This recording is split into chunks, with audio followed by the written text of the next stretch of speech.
de ángeles cantan a ti.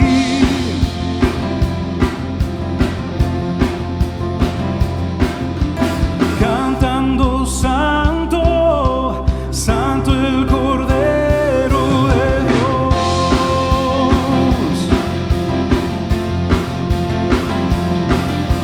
Eres hermoso, Jesús, y tu reino no tendrá fin.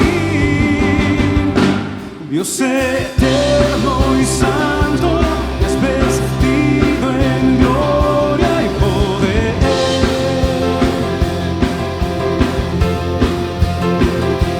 Nombre sobre todo, salvación, justicia y amor.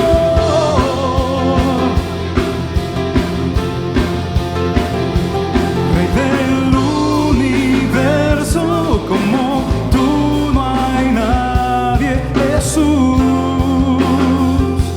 Jesús es nuestro Dios.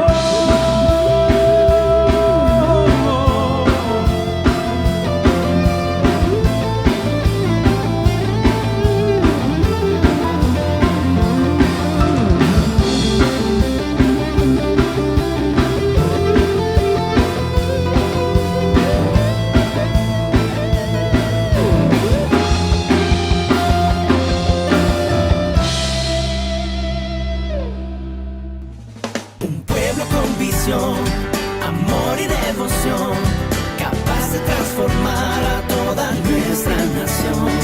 Viviendo en unidad, sirviendo a los demás, para mostrar amor que viene de nuestro Dios. Centro Cristiano Filadelfia. Hola amigos, familia, qué gusto de recibirles en esta nueva clase acerca de las profecías de los últimos tiempos. Hemos estado revisando la Biblia, la palabra de Dios, y qué es lo que ella tiene que decirnos acerca de los días que están por venir. La palabra de Dios contiene el plan de Él para la humanidad, el plan que Dios tiene para la humanidad, y nos muestra no solamente las cosas que han sucedido, sino también lo que está por venir.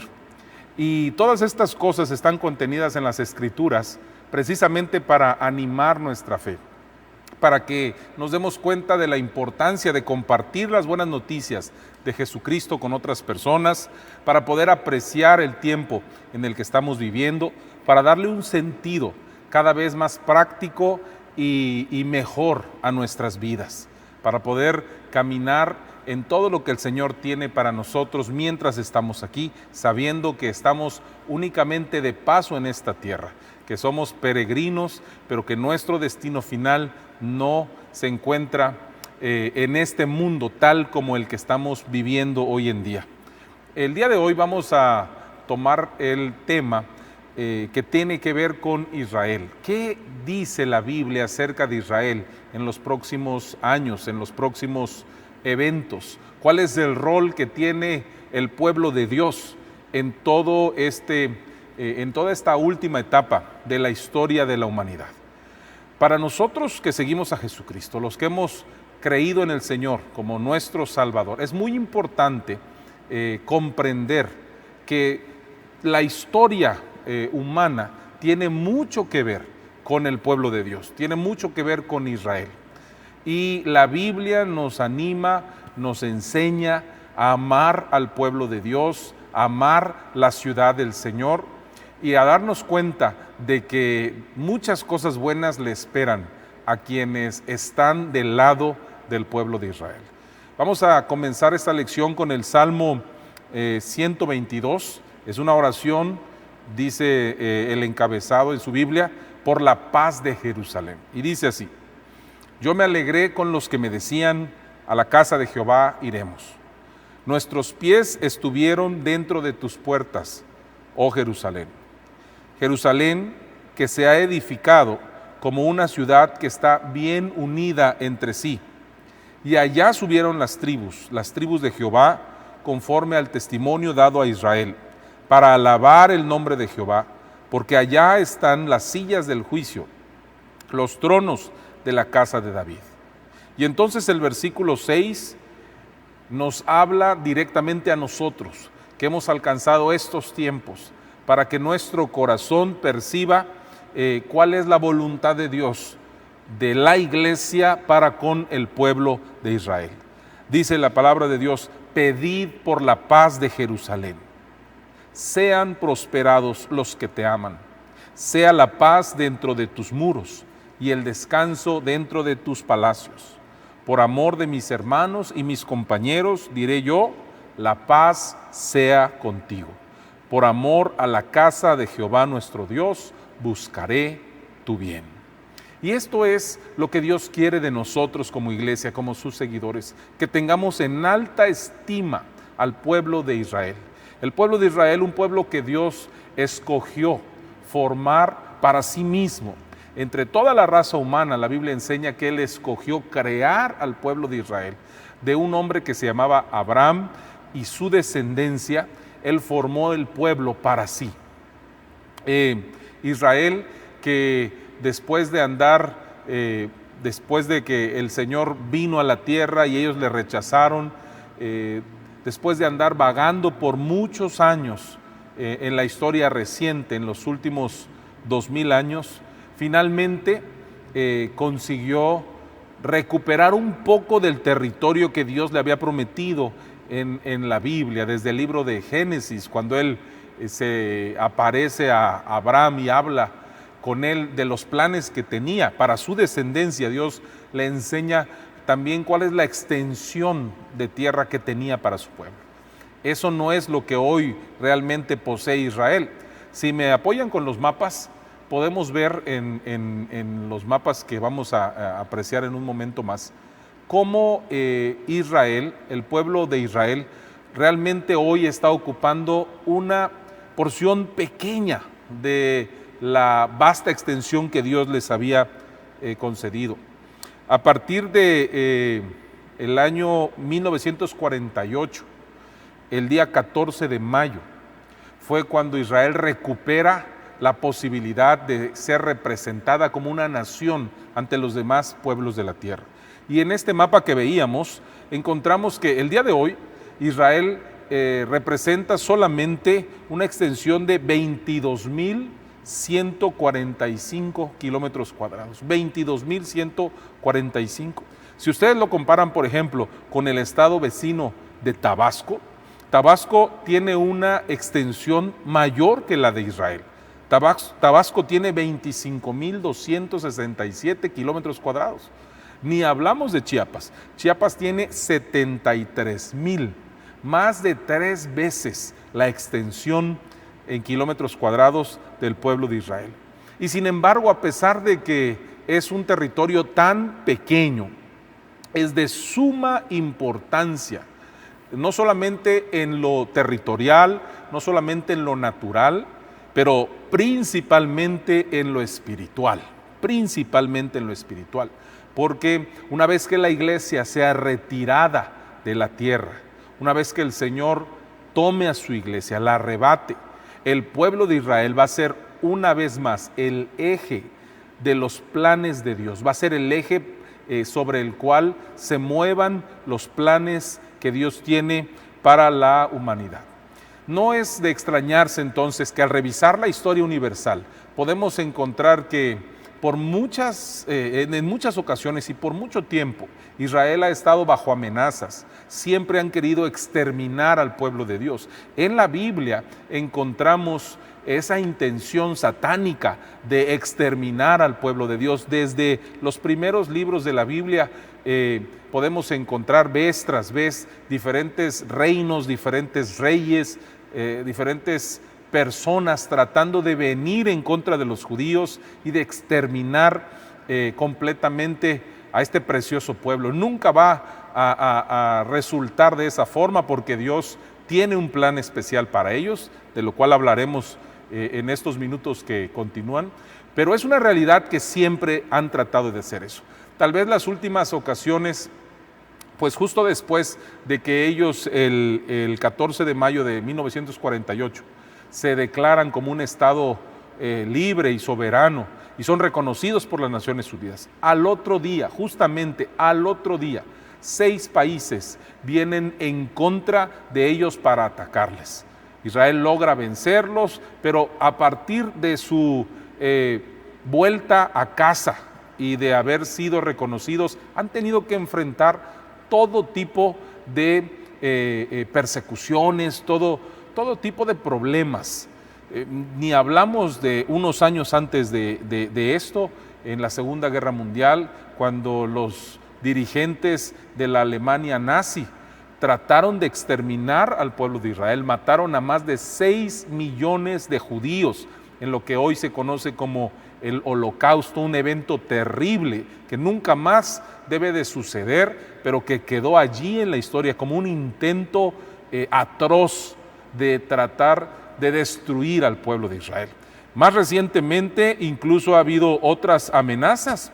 Por ejemplo, quien fue presidente de la República de Irán, Mahmoud Ahmadinejad, en el año 2015, el 25 de octubre, declaró en una conferencia que Israel debería ser borrado del mapa. Y es increíble que exista todo tipo de manifestación en contra del pueblo de Israel. Pero a la luz de la Biblia, para alguien que estudia la Biblia, no es nuevo ni es sorprendente, porque los poderes de las tinieblas, Satanás mismo está detrás de esta persecución contra los judíos por ser el pueblo de Dios. Lo que vamos a analizar en esta clase más detenidamente es el papel que va a tener Israel, qué papel o qué rol van a jugar ellos en los eventos que vienen. Es interesante comenzar a ver todo esto a la luz del Salmo 83. El Salmo 83 lleva por encabezado plegaria pidiendo la destrucción de los enemigos de Israel. Y en el Salmo 83 el salmista enumeró una serie de enemigos que estaban conspirando contra Israel, pensando lo mismo que se ha estado diciendo durante muchos años.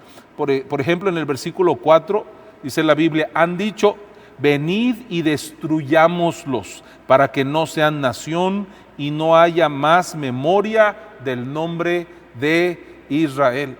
Ahora, el cumplimiento de estas profecías no está registrado aún en la historia, pero pronto podría ser una realidad lo que nos enseña este Salmo 83.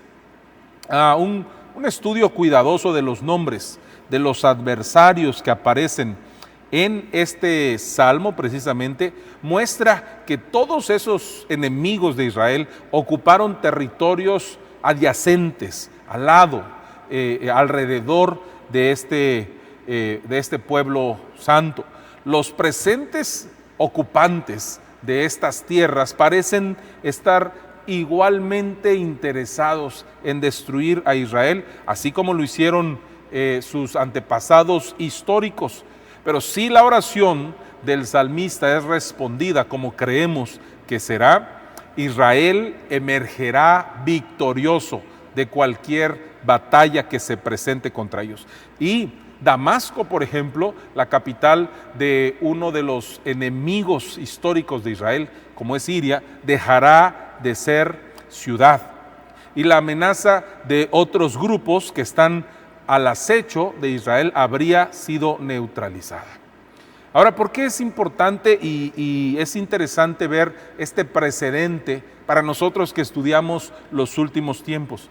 Porque precisamente después de que la iglesia sea arrebatada, creemos que se va a desatar lo que hemos platicado aquí en estas clases, que nos muestra el libro de Ezequiel en los capítulos 38 y 39. Esta guerra de una coalición de vecinos contra Israel se desataría. El asunto es que después de que se lleve a cabo el cumplimiento del Salmo 83, las condiciones que están siendo requeridas para que se desencadene la batalla de Ezequiel 38 y 39 se cumplirían. Por ejemplo, en Ezequiel 38, versículo 11, el Señor reveló los pensamientos en la mente del líder de los ejércitos de Magog, pensando invadir un país indefenso, atacar personas tranquilas que viven confiadamente, que habitan sin muros, que no tienen cerrojos ni puertas. Eso obviamente no puede decirse de Israel hoy en día. Israel tiene probablemente uno de los sistemas de defensa más avanzados del mundo. Este famoso domo de hierro que detecta todos los movimientos que se hacen en contra de territorio judío y que ha derribado miles de misiles desde que fue puesto en operación. Sin embargo, si estos vecinos que aparecen en el Salmo 83 son destruidos tal como lo explica ese salmo, entonces esa condición para que Israel esté aparentemente tranquilo, pueda habitar sin cerrojos y confiadamente, sí se cumpliría al pie de la letra. Y entonces es cuando un contingente armado, como ya lo vimos antes, comandado por Magog, que tiene que ver con Rusia y que tiene que ver con Irán, Persia, más adelante se menciona, descendería junto con otros ejércitos en alianza con ellos, descendería sobre la tierra de Israel. En Ezequiel 38:16, por ejemplo, el Señor admite él mismo traer a todos estos ejércitos sobre la tierra como una demostración de su poder sobre las naciones del mundo. Y como ya lo leímos en el capítulo 38, capítulo 39, encontramos la firma de Dios cuando Él entra en una batalla, con demostraciones de poder que solo Él puede hacer y ha hecho ya en la historia, como los terremotos, las plagas, las lluvias torrenciales, las piedras de granizo, fuego, azufre, el ataque de unos contra otros en el mismo bando, etcétera, etcétera. Esto, según lo que nosotros apreciamos en esos dos capítulos de Ezequiel, diezmará a esta alianza de ejércitos contra Israel. De hecho, la palabra correcta en Ezequiel 39, versículo 2, habla de sextar, de dejar solamente uno de cada 6 enemigos de Israel. Y entonces, esto nos lleva al siguiente evento en la historia de la humanidad, como hemos estado hablando, que es el inicio de los 7 últimos años de la humanidad como hoy la conocemos, o la semana 70, que fue predicha por el profeta Daniel. Al darse cuenta de que Dios habría sido quien ganó esta batalla de forma tan poderosa, como nos lo enseña Ezequiel 38 y 39, Israel responderá tal como Dios lo predijo ahí mismo en el capítulo 39 de Ezequiel, versículo 22, y de aquel día en adelante sabrá la casa de Israel que yo soy Jehová su Dios. Y vemos en la Biblia que ellos van a reanudar su relación nacional con Dios a través del antiguo pacto con el Señor. Esta es la única forma que ellos reconocen para relacionarse con Dios. Tenemos que recordar que la mayoría de judíos, ellos no han venido a la fe en Cristo, ellos no reconocen a Jesucristo como el Mesías que ya vino para salvarlos, así que emplearían pues un altar recientemente construido. Hay indicios hoy en día, de que hay un sacerdocio siendo preparado en Israel, de que hay planes muy avanzados para la construcción rápida de un templo y para poner en marcha los servicios que se llevaban a cabo en la antigüedad en cuanto sea posible. Así que después de una pausa de un poco más de 2000 años, la faltante semana en las 70 semanas del profeta Daniel habría comenzado. De acuerdo a lo que la Biblia nos muestra también, en diferentes libros, como hemos visto, Zacarías, el libro de Apocalipsis, las cartas del apóstol Pablo, un líder mundial va a emerger en esos momentos. Un líder del que ya hablamos, la bestia o el anticristo, como muchas veces se le conoce, el hijo de perdición del que habla el apóstol Pablo. Y con la ayuda de ese líder mundial empezarían la construcción de un templo. Y es cuando muchas personas creerían que se ha logrado una de las cosas más difíciles, como la paz en el Medio Oriente. Hoy en día, los pueblos, especialmente los más poderosos de la tierra, las superpotencias económicas y militares de la tierra, siempre están abogando por tratados de paz entre Israel y los palestinos y sus enemigos naturales. Y bueno, se han dado muchísimas veces estas pláticas de paz y estos acuerdos famosos sin lograr un verdadero resultado de paz para la región. Sin embargo, la Biblia nos enseña que seguramente este líder mundial que va a emerger en este tiempo va a lograr dicho acuerdo de paz. Pero demasiado tarde, Israel se dará cuenta que hicieron un pacto con la muerte, tal como Dios lo había predicho en Isaías 28:15.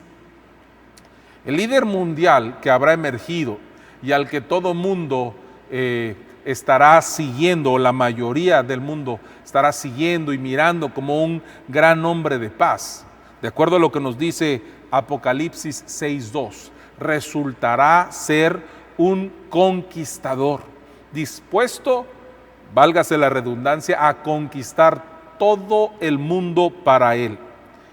La Biblia nos enseña, como ya vimos también cuando hablamos acerca de los sellos, que se va a desatar la guerra pronto. Estará la orden del día abarcando hasta una cuarta parte de la tierra, y lo que siempre le acompaña a la guerra, la enfermedad, el hambre y la muerte, como también nos lo enseña el Señor en Apocalipsis capítulo 6. Luego, la Biblia nos muestra en diferentes ocasiones, especialmente el apóstol Pablo en 2 Tesalonicenses capítulo 2 lo hace muy claro. Luego este líder va a cometer un acto de blasfemia que ya ha sucedido anteriormente en la historia judía y que fue llamada la abominación que causa desolación. Y esto sucedió en el año 168 a.C., ya lo hemos platicado también. Un rey Antíoco Epífanes entró en el templo en ese momento y se declaró Dios, levantó una estatua a sus dioses, pidió la adoración para él como Dios y mató a un animal, dejando así impuro ese lugar. Bueno, la Biblia nos enseña en 2 Tesalonicenses 2:4 que este hombre que se levanta contra todo lo que se llama Dios o es objeto de culto, se va a sentar en el templo de Dios, que va a existir en ese momento, que habrían levantado los judíos después de haber quedado libres de la mayor parte de sus enemigos, y se va a hacer pasar por Dios. Este evento precisamente, esta revelación de la verdadera naturaleza de este hombre de pecado, esta manifestación de la bestia, como le llama el Apocalipsis, va a desatar lo que la Escritura denomina la gran tribulación, y va a suceder a la mitad de esta semana 70, es decir, cuando queden únicamente 3 años y medio. Habrán pasado 3 años y medio desde que se fue la iglesia y quedarán 3 años y medio nada más de la historia de la humanidad tal como la conocemos. Ahora, el Señor Jesús dio esta señal hace casi 2000 años acerca de esto. El Señor Jesucristo nos habló claramente en el libro de Mateo, en el capítulo 24, y nos dio detalles de cómo iba a ser este tiempo. Él advirtió que las personas que estuvieran vivas en ese tiempo, huyeran, trataran de refugiarse, porque sería el comienzo del peor tiempo de angustia que jamás haya visto el mundo. Y el epicentro de todo esto tiene que ver con Jerusalén, tiene que ver con Israel. Las personas que sean creyentes en ese momento, al ver lo que dice la Biblia y ver que se está cumpliendo en Israel lo que dice la palabra de Dios, huirán.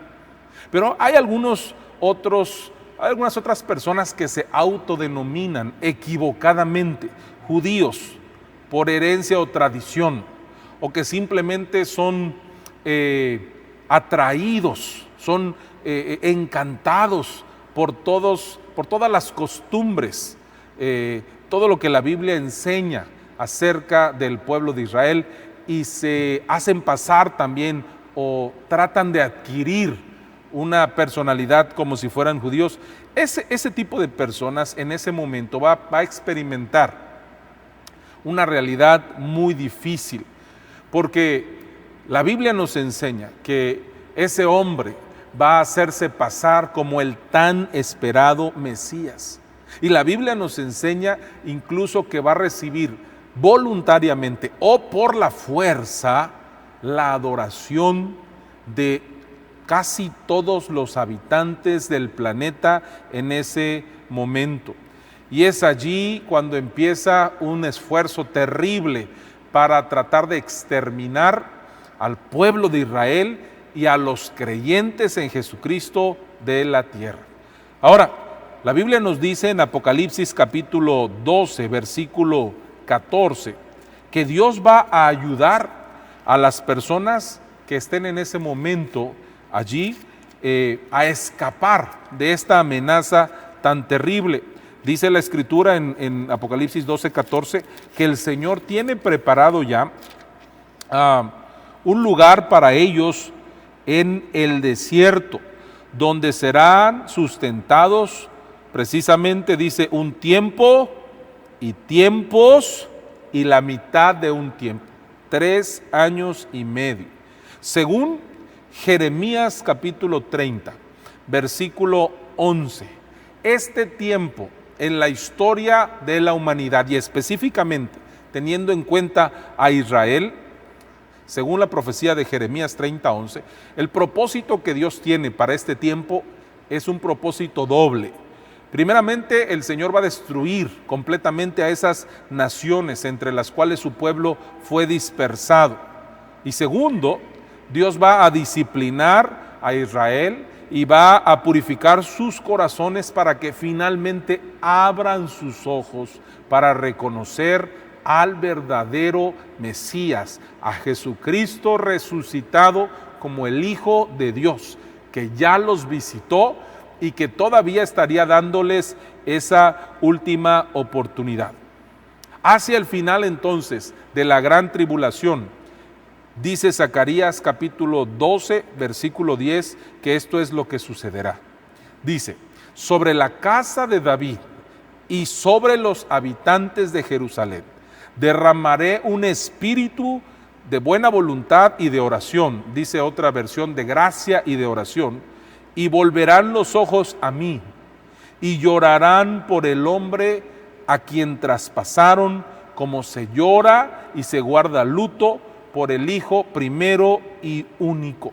Este es el momento que el Señor ha estado esperando. Hace 2000 años, el pueblo de Israel le pedía a Jesús una señal. Querían señales de parte suya para confirmar que Él era el Mesías que habían estado esperando por tanto tiempo. Y sin embargo, en el libro de Mateo, en el capítulo 12, en los versículos 39 y 40, el Señor Jesucristo les dice, ustedes, siendo una generación mala y adúltera, me han demandado una señal, pero la señal que van a tener es la señal del profeta Jonás. Jesús les dijo, porque así como Jonás estuvo 3 días y 3 noches en el vientre del gran pez, así también el Hijo del Hombre estará 3 días y 3 noches en el corazón de la tierra. Así que el Señor esperó que ellos reaccionaran y se dieran cuenta de quién Él era por esta impresionante señal que ahora nosotros conocemos como la muerte del Señor Jesucristo y su resurrección posterior 3 días y 3 noches después. El Señor esperó, y después de 40 días de su resurrección, Él se dio cuenta que el tiempo para ellos había terminado. Todo esto había sido profetizado tiempo atrás, e incluso la Escritura nos dice que a lo suyo vino, mas los suyos no le recibieron. Pero que a todos nosotros, los que sí le recibimos y los que hemos creído en su nombre, nos ha dado la potestad, el poder y el derecho de ser llamados hijos de Dios. Más adelante, el Señor Jesús mismo va a ser reconocido como el Mesías por el pueblo de Israel en su hora de desesperación. Dice Oseas capítulo 5, versículo 15, después de eso volveré a mi santo lugar hasta que ellos reconozcan su pecado y busquen mi rostro, porque en su angustia me buscarán. ¿Sabe que la Biblia le llama también a este tiempo terrible que va a pasar la tierra, la angustia de Jacob? Hablando específicamente del pueblo de Israel y del sufrimiento que Israel, el pueblo hebreo, va a pasar por no haber abierto su corazón cuando era tiempo. Así que finalmente, en su hora de desesperación, ellos admitirán su culpa, como leímos en Zacarías, y harán lamentación por él. Y entonces se va a cumplir lo que el Señor dijo, que ellos iban a entender el motivo de su venida, iban a abrazar y a recibir en su corazón la verdad de que Jesucristo, el que vino hace 2000 años, es el Señor, el Hijo de Dios y el Mesías que por tanto tiempo había estado esperando el pueblo de Israel. Entonces el Señor hará su retorno a la tierra. Las condiciones serán terribles, el anticristo o la bestia estará sometiendo a la fuerza a la gente, habrán instalado la idea de poner en todo el mundo la marca de la bestia.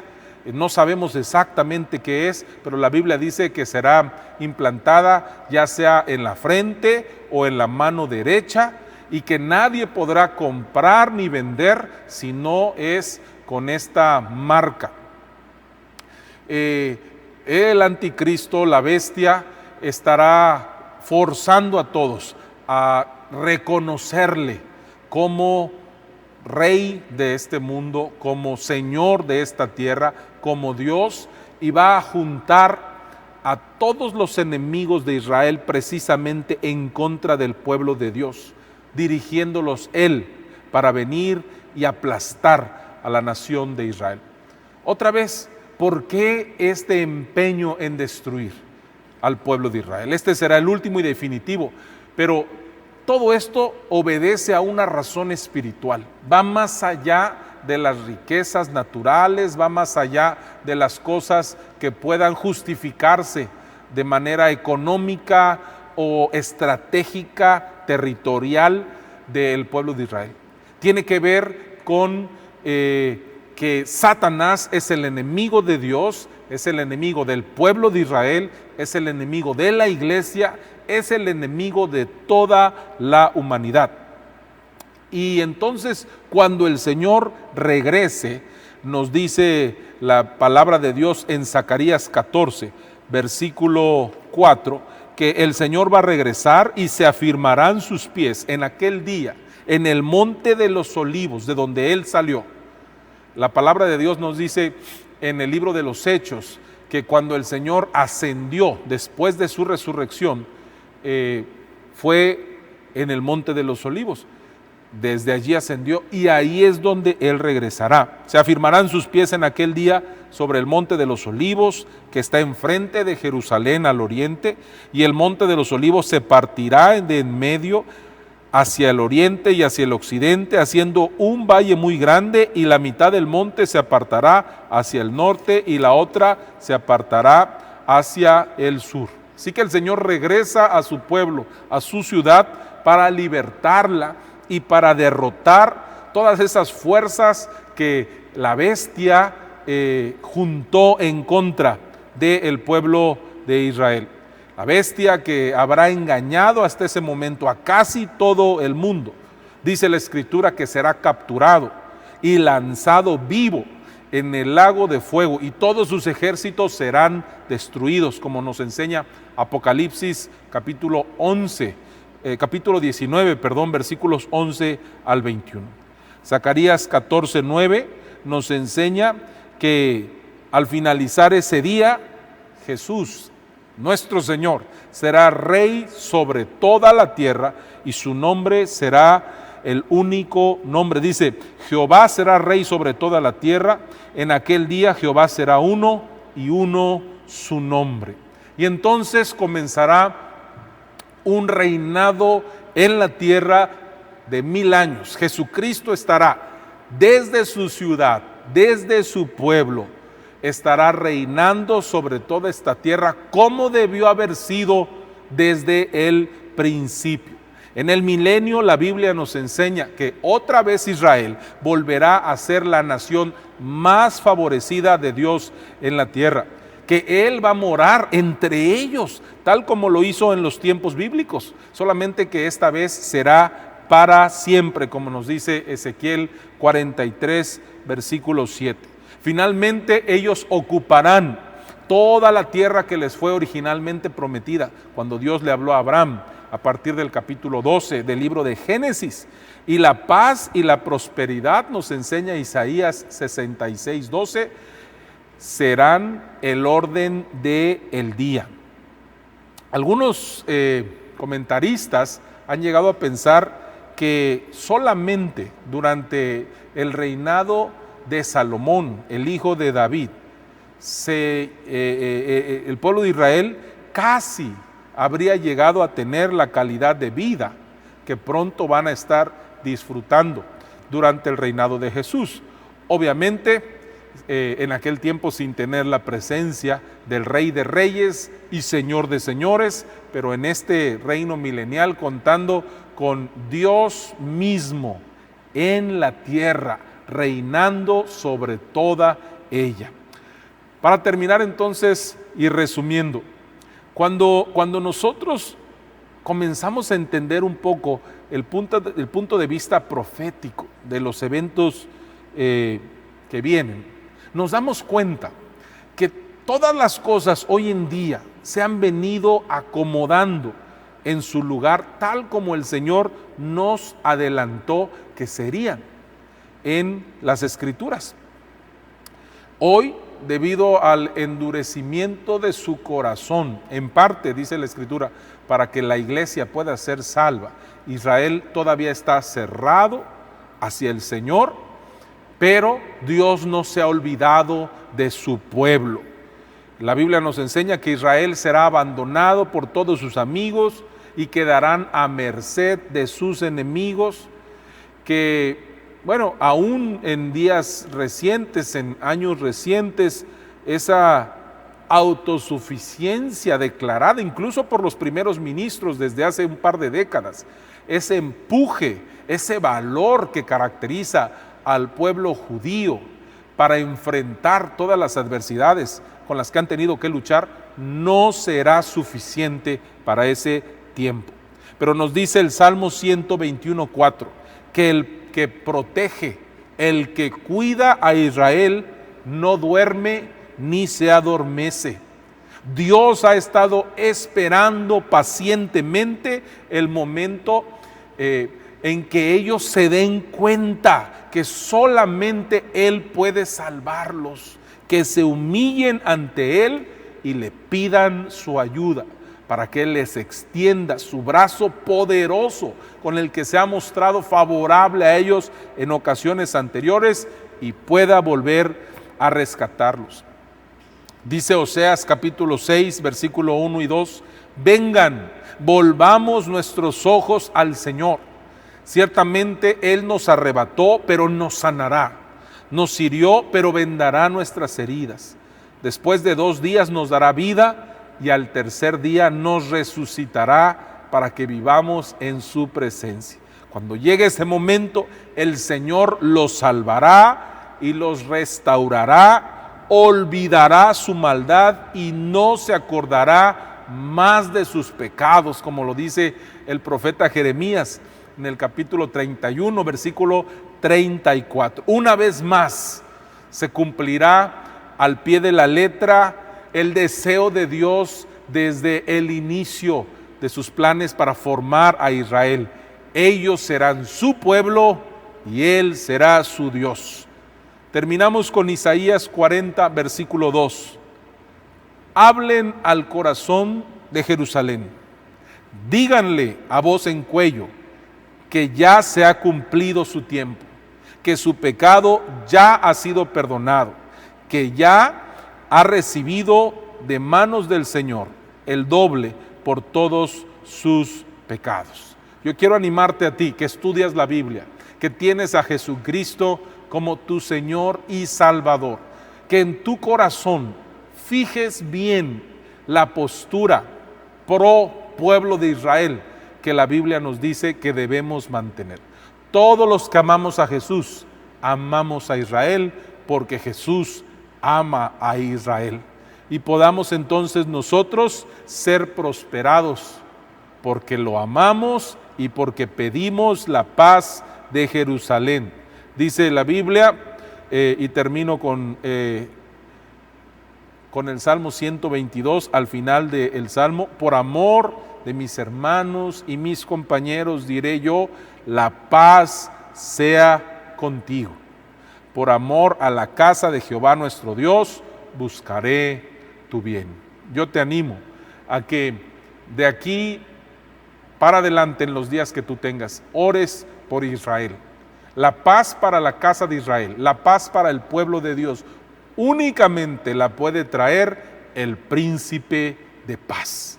Pedir por la paz de Jerusalén es pedir por el retorno de nuestro Señor Jesucristo. Estudia más acerca del pueblo de Israel, de su importancia en cuanto a las profecías, en cuanto al tiempo venidero, pero mantén en tu corazón el mismo amor por ellos que el Señor tiene, para que en algún momento nosotros, ya no desde la tierra, pero desde otra ubicación, regresando con el Señor, podamos ver el cumplimiento de la fidelidad de Dios para con su amado pueblo Israel. Que Dios te bendiga. Un pueblo con visión, amor y devoción.